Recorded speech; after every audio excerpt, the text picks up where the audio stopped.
नमस्कार। त्याग और प्रेम बहुत ही बढ़िया कहानी है। आशा करती हूँ आपको अच्छी लगेगी। एक दिन नारद जी विष्णु लोक को जा रहे थे तो रास्ते में एक संतानहीन दुखी आदमी मिला। तो उसने नारद जी की खूब प्रशंसा की तो नारद जी प्रसन्न हो गए। तो उन्हें खुश देखकर उस आदमी ने कहा कि नारद जी, आप चाहे तो क्या संभव नहीं है। अगर आप मुझे आशीर्वाद दे देंगे तो मुझे संतान प्राप्त हो जाए। तो नारद जी ने कहा कि मैं भगवान श्री हरि के पास जा रहा हूँ, उनसे तुम्हारी मनोकामना बताऊंगा। उनकी जैसी इच्छा होगी तो लौटते हुए मैं तुम्हें बता दूंगा। तो नारद ने भगवान से उस व्यक्ति के संतान सुख के लिए कहा तो प्रभु ने यह कहते हुए टाल दिया कि उसके पूर्व जन्म के कर्म ऐसे हैं कि अगले कई जन्मों तक उसे संतान नहीं होगी। तो अब नारद जी क्या कहते, उन्होंने उस व्यक्ति के सामने जाना भी उचित नहीं समझा, रास्ता बदल कर निकल लिए। इतने में एक दूसरे महात्मा भी विष्णु लोक के लिए उधर से निकले। उस व्यक्ति ने उनसे भी संतान के लिए प्रार्थना की तो उन्होंने आशीर्वाद दिया और 9 महीने के बाद उनके घर में संतान पैदा हुई। कई साल के बाद वह व्यक्ति फिर नारद जी से टकराया। इससे पहले कि वह कुछ कहता, नारद जी बोल पड़े, भगवान ने कहा है कि तुम्हारे अभी कई जन्म संतान होने का योग नहीं है। तो इस पर वह व्यक्ति हंस पड़ा। उसने अपने पुत्र को बुलाकर नारद जी के चरणों में डाला और कहा कि एक महात्मा के आशीर्वाद से मुझे यह पुत्र उत्पन्न हुआ है।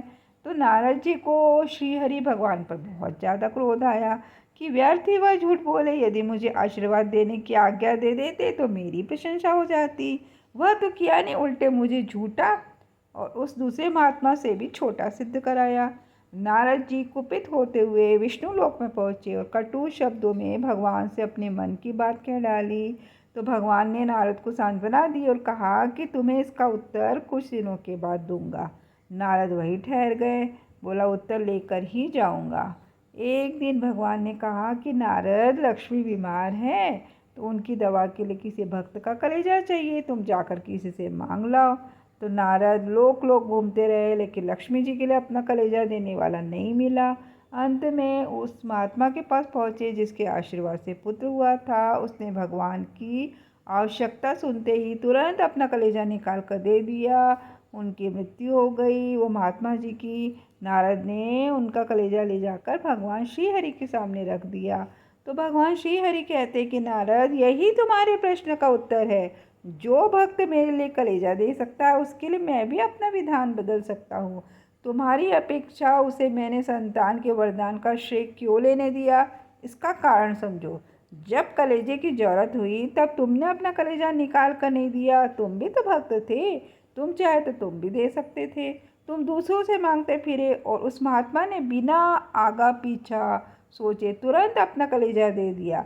तो त्याग और प्रेम के आधार पर ही मैं अपने भक्तों पर कृपा करता हूँ और उसी अनुपात से उन्हें श्रेय देता हूँ। नारद ने लज्जा से सिर झुका लिया। श्री हरि उनके साथ उस महात्मा के पास पहुँचे और महात्मा जी को जीवित कर दिया। तो कैसी लगी आपको यह कहानी, कृपया कमेंट के माध्यम से मुझे अवश्य बताइएगा। जय श्री कृष्ण।